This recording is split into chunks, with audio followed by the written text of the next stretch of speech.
5ই August 2024। ওই দিন সকালেও অনন্য মামুন হয়তো ভাবতেই পারেননি তাকে সামনে এত বড় বিপদের সম্মুখীন হতে হবে। তিনি হয়তো ভাবতেই পারেননি এভাবে সরকার পতন হতে পারে। যারা এই পরিচালককে ফলো করেন তারা তার অ্যাক্টিভিটিস সোশ্যাল মিডিয়াতে দেখেই বুঝে গেছেন তিনি কোন দলের সমর্থক। এদিকে অভিনেত্রী এলিনা শাম্মী যেভাবে অনন্য মামুনের মুখোশ ফাঁস করে দিলেন তাতে মামুনের মুভি আসলেই মুক্তি পায় কিনা সেটাই সন্দেহ। মামুন একে তো বিগত সরকারের সমর্থক ছিলেন, আবার তার দরদ মুভির নায়ক শাকিব খানের বাড়ি গোপালগঞ্জের মুকসুদপুর থানায়। যদিও শাকিব খান সবসময় রাজনৈতিকভাবে নিরপেক্ষ থাকার চেষ্টা করেছেন।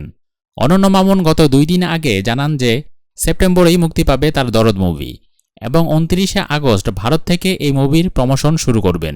সেপ্টেম্বরের প্রথম সপ্তাহে 3000 সাকিবিয়ানকে নিয়ে একটি প্রোগ্রাম করবেন।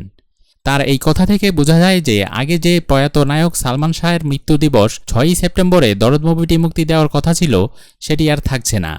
অনন্য মামুনের এসব কথা দিয়ে কথা না রাখার কারণে এমনিতেই দর্শকদের বিশ্বাস উঠে গেছে অনন্য মামুনের উপর থেকে। উনি এখন যে বলছেন সেপ্টেম্বরেই মুক্তি দিবেন সেটিও না হওয়ার সম্ভাবনা 80%। তার কারণটা বলি। আপনারা অলরেডি জানেন শাকিব খানের মুভি মুক্তি কখন হবে সেটা অনেকটা শাকিব খানের উপরও নির্ভর করে। দেশের বর্তমান পরিস্থিতিতে শাকিব খান চাইবেন না এখনই তার ছবি মুক্তি পাক। তিনি চাইবেন আগে অন্য কোনো ছবি হলে আসুক, হলগুলো খুলুক, তারপর অবস্থা বুঝে দরদ মুভির মুক্তির কথা ভাববেন।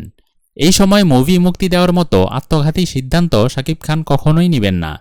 তাছাড়া সরকার পরিবর্তন হয় প্যান ইন্ডিয়ান সিনেমা হিসেবে মুক্তি দেওয়া যে অনেকটা কঠিন হয়ে গেল সেটা অনন্য মামুন শাকিব খান দুজনেই জানেন।